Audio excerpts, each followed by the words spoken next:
Bienvenue près du feu. Approchez, installez-vous confortablement et laissez-moi vous raconter.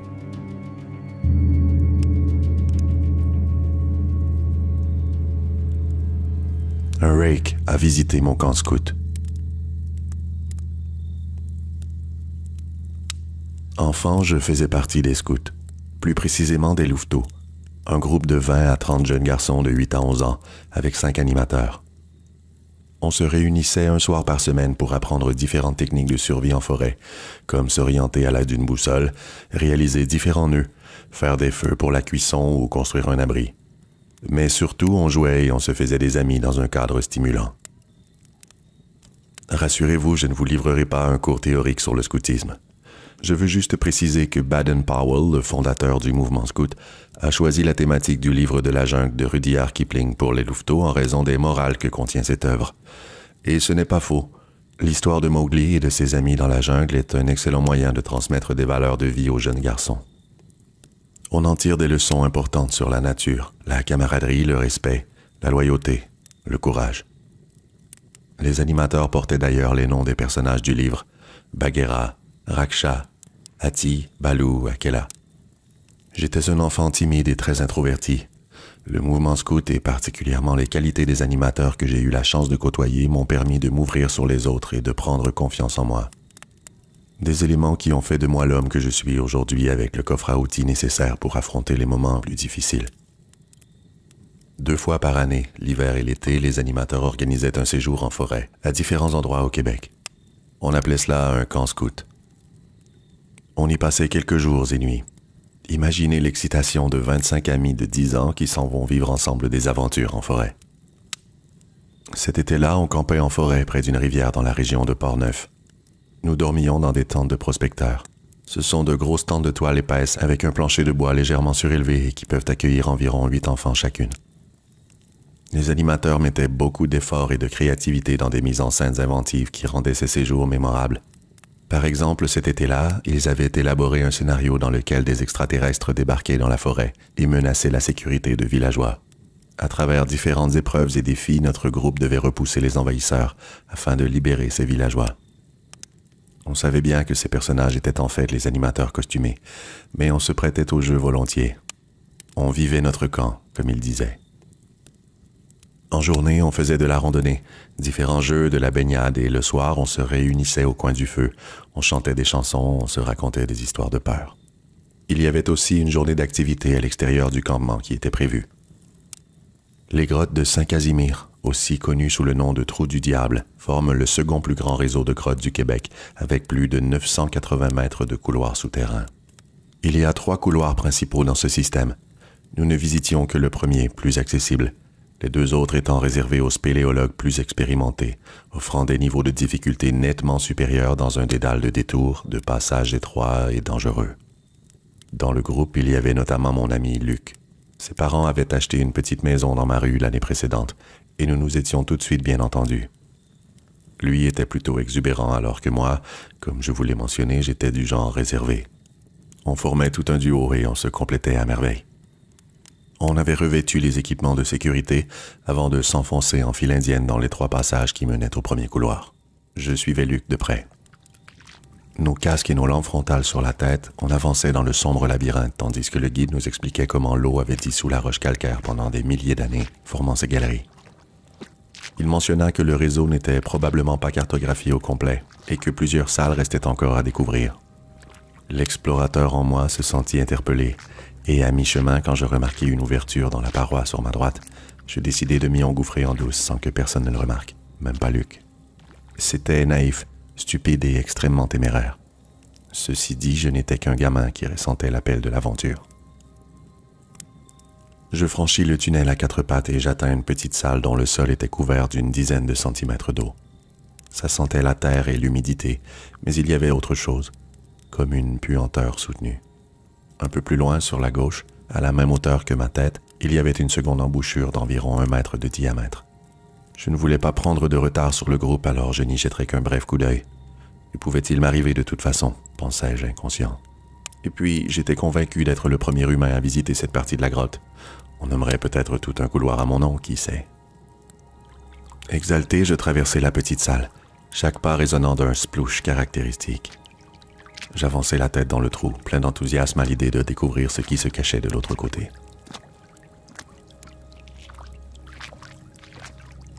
Il n'y avait que le son des gouttes qui tombaient du plafond, produisant une atmosphère lugubre. Ici, la puanteur était omniprésente et me soutira un haut-le-cœur. C'était du soufre. On aurait dit un morceau de viande en décomposition. Le faisceau lumineux de ma lampe frontale découvrit une grande pièce dont les parois suintaient. Rien de bien différent par rapport à ce que nous avions vu jusque-là. Néanmoins, un petit monticule de roches blanches à une vingtaine de mètres attira mon attention. Aussitôt la lumière braquée dessus, les roches bougèrent. Rapidement, je compris qu'il ne s'agissait pas de pierre, mais bien de quelque chose de vivant. On aurait dit quelqu'un accroupi dans un coin. Je voyais sa peau luisante dans l'éclairage de ma frontale. Quelque chose n'allait pas. Je retins un cri d'effroi. Alors la créature tourna la tête vers moi, d'un mouvement sec. Ça n'avait pas de cheveux. Ses bras étaient repliés en dessous de son torse osseux. Ses grands yeux noirs semblaient percer mon âme jusqu'au plus profond de moi. Ça lâcha un petit cri strident. La chose déplia ses bras et commença à se lever. Pris de terreur, je sortis ma tête du trou et courus à toute vitesse vers l'ouverture par où j'étais entré. J'étais trempé. De retour dans le couloir principal, la galerie bifurquait à 90 degrés dans la direction qu'avaient pris mes camarades. Je pouvais entendre le guide au loin qui poursuivait ses explications. Je courus aussi vite que possible vers eux, retrouvant un animateur, Bagheera, qui fermait la marche. Je profitai d'une seconde d'inattention pour réintégrer le groupe. Luc me dévisagea. « Tu étais où » s'enquit-il. « Juste derrière » mentis-je. Il ne posa pas de questions supplémentaires. Mon cœur battait toujours à la chamade. J'espérais juste que cette visite se termine au plus vite et qu'on sorte de là. Je ne fis mention de mon étrange rencontre à personne, incertain de ce qui s'était passé exactement. L'autobus nous ramena au campement en fin d'après-midi. Je m'efforçai de ne plus penser à la créature, me convainquant que ce que j'avais vu n'était qu'un jeu de lumière. « Les monstres, ça n'existe pas. Les monstres, ça n'existe pas, » me répétais-je. Après un souper de hot-dog sur la braise près de la rivière, alors que la noirceur s'était installée, on annonça un jeu de nuit en forêt, la cachette scout. Pour résumer, c'est un peu comme cache-cache. Chaque joueur place une main sur le chercheur désigné qui se tient dos à la zone de jeu. Ensuite, le chercheur commence un compte à rebours de 10 secondes et les joueurs doivent se dépêcher pour se cacher dans les environs. Une fois le compte à rebours terminé, le chercheur se retourne. Armé de sa lampe torche, il doit trouver les joueurs, mais il est limité à ne faire que 10 pas à partir de son point de départ. Lorsqu'un joueur est trouvé, il est éliminé jusqu'à la prochaine manche. Lorsque le chercheur ne trouve plus personne, il rappelle tous les joueurs qui retournent alors se placer à côté de lui. Ensuite, il recommence un compte à rebours en soustrayant 1 seconde à chaque tour. Le chercheur peut alors faire le même nombre de pas qu'il reste de secondes dans son compte à rebours, ce qui rend le jeu de plus en plus difficile pour tout le monde. La dernière personne à ne pas être éliminée remporte la partie et devient le chercheur pour la prochaine manche. Les rondes se succédaient et le décompte en était désormais à 6 secondes. Jusqu'ici, ça avait été facile. Le temps alloué me permettant largement de trouver cachette derrière les arbres ou de me coucher au sol dans des buissons. Pour ce tour, j'ai décidé de sprinter aussi vite que possible vers une petite cabane en bois près du sentier. De justesse, j'ai réussi à atteindre mon objectif. Me couchant ventre contre terre derrière la cabane, j'ai réalisé avec désarroi qu'elle était surélevée, laissant un vide sous le plancher à travers lequel le chercheur pourrait me voir. Si sa lampe torche balayait dans ma direction, j'étais fichu. La cabane était soutenue par 4 gros poteaux en bois au coin. Je me suis immédiatement roulé en boule derrière l'un de ces poteaux, essayant de me faire aussi petit que possible pour ne pas être repéré. Alors que le chercheur inspectait les environs, un bruit me fit sursauter. J'avais perçu un mouvement à l'intérieur, semblable à des planches qui s'entrechoquent. Mes yeux ont commencé à s'habituer à l'obscurité. Portant mon regard sous la structure, j'ai aperçu 2 pieds nus et des chevilles qui disparaissaient dans le plancher sous la cabane. Je ne parvenais pas à comprendre ce que je voyais, jusqu'à ce que je réalise qu'il y avait un trou et que quelqu'un ou quelque chose se tenait debout dans ce trou.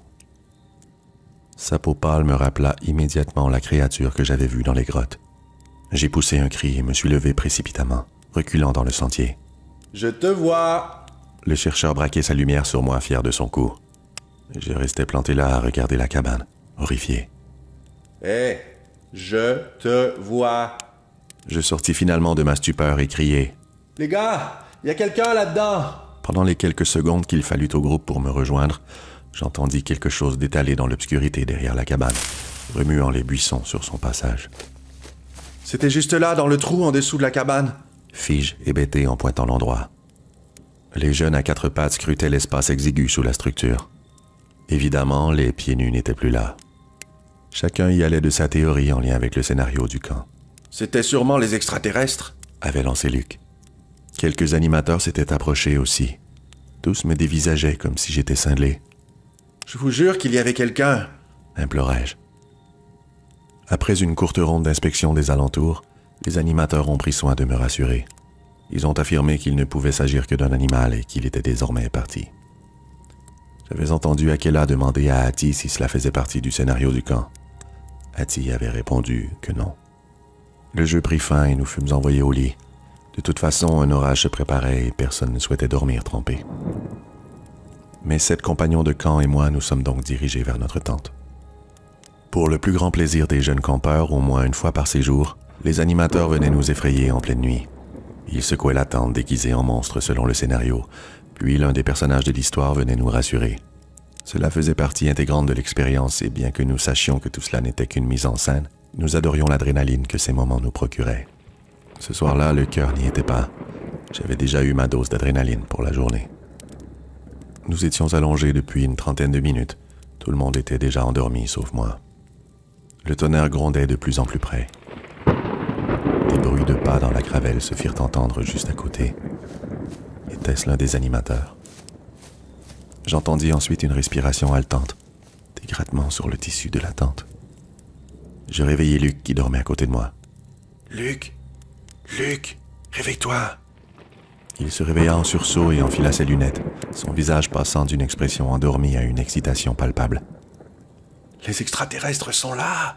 fit-il en gloussant, réveillant tout le monde.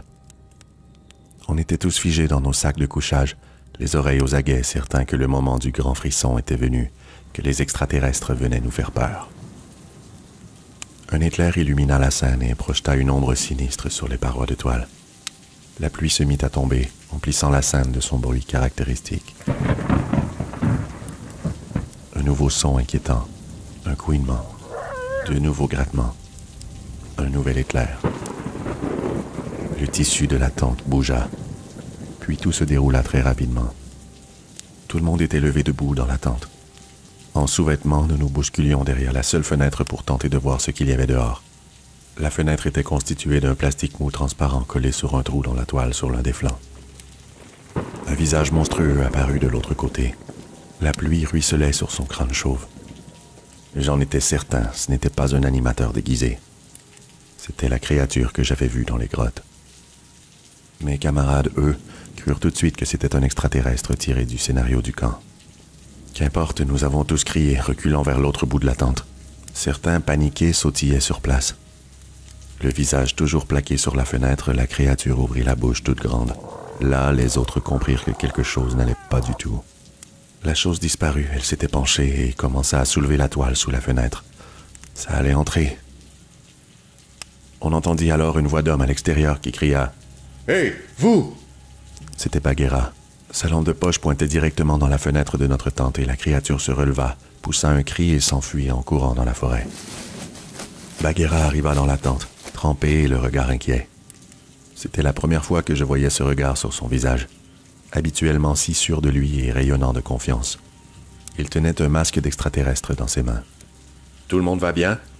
Il nous rassura et nous demanda de rester dans la tente. Les autres animateurs le rejoignirent aussitôt au milieu du campement. Ils discutaient à voix basse. Tendant l'oreille, j'épiai leur conversation. Bagheera décrivit mot pour mot la créature que j'avais vue plus tôt. Mais comme il était loin, il avait mal vu et pensait que c'était peut-être un individu maigrichon et nu comme un ver. Inquiet qu'un malade rôde près de nous, ils décidèrent qu'il était hors de question que nous dormions dans les tentes ce soir-là. On nous fit plier bagages et nous nous sommes dirigés vers un dortoir qui était à environ 15 minutes de marche et auquel nous avions accès en cas d'urgence ou d'intempérie. Tout le long de la marche, sous l'orage qui achevait, les animateurs préoccupés pointaient leurs lampes de poche dans les bois, scrutant l'obscurité. Ils ont appelé la police qui est venue inspecter les lieux le soir même, mais ils n'ont rien trouvé. Un des agents a assuré qu'un véhicule patrouillerait la région pour retrouver l'individu. Par précaution, tous les jeux en forêt du lendemain avaient été annulés et nous devions toujours nous déplacer en groupe de 2. Nos parents ont été informés de la situation quand ils sont venus nous chercher le surlendemain. La version officielle étant qu'un homme dérangé s'était approché du campement et nous avait foutu les jetons. Pas de mention de la créature. J'aurais peut-être dû leur parler de mon expérience dans la grotte, mais j'ai préféré me taire. J'avais oublié cet incident depuis des années, puis je suis tombé par hasard sur une photo sur Internet il y a quelque temps. Je ne saurais dire si c'était une vraie photo ou si elle était générée par intelligence artificielle, mais c'était en tout point identique à ce que j'avais vu dans les grottes cet été-là. Sous la photo, en légende, on pouvait lire « Rake ». Mot du narrateur. Le Rake est une créature de légende, provenant principalement des États-Unis et décrite dans nombre de creepypastas. On trouve aussi plusieurs témoignages de rencontres prétendument vraies, principalement aux États-Unis. Cette histoire est inspirée de ma jeunesse dans les scouts et des récits impliquant cette créature. Mais aucun signalement de Rake n'a été fait dans les grottes de Saint-Casimir. Merci de m'avoir rejoint près du feu encore une fois. À très bientôt pour d'autres histoires.